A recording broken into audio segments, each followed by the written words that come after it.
I'd like to share an analogy and a quick story that came to me during a recent conversation.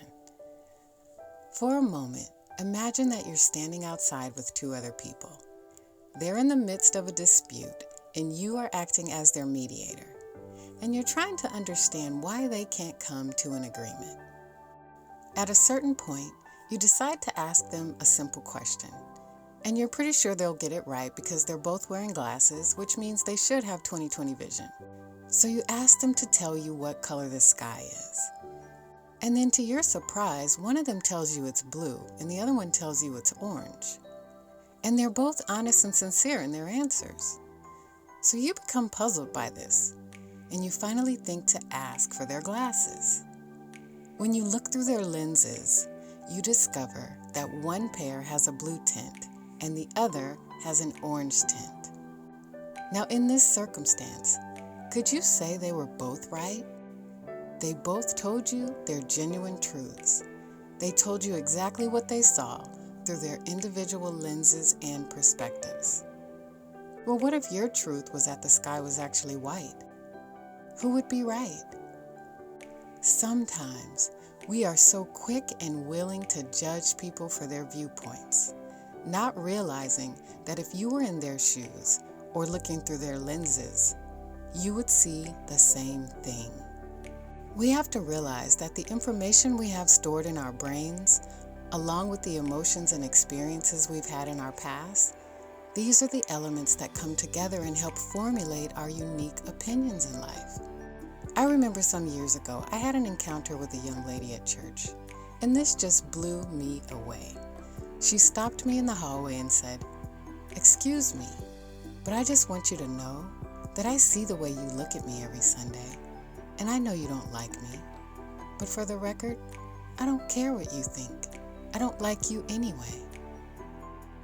Now, the mind-blowing thing about this is that I had only seen this girl a few times, and she was truly just another face in the crowd to me.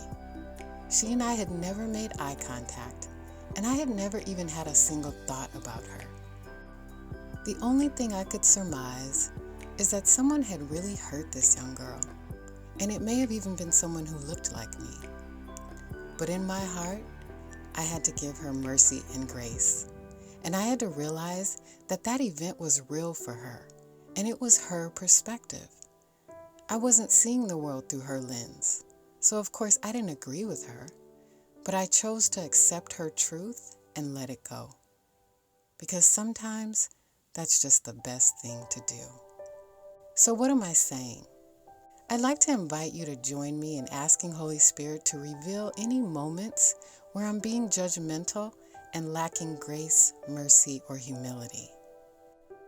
If you happen to be someone who's generally pretty stubborn and opinionated, but you'd like to tone it down a bit, well, just try thinking of some of the times where you adamantly stood on a position, and then later you learned that you were very, very wrong.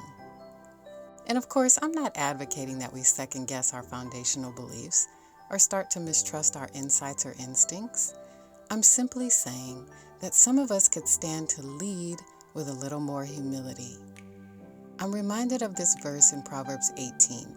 In the Amplified Version, it says, "He who answers before he hears the facts, it is folly or foolishness and shame to him."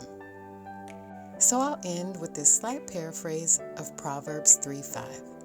"Let us trust in the Lord with all our hearts, and lean not to our own understanding, but in all our ways seek and acknowledge him, and he shall enlighten and direct our paths." I pray that you go forth and create an amazing life while joyously serving others.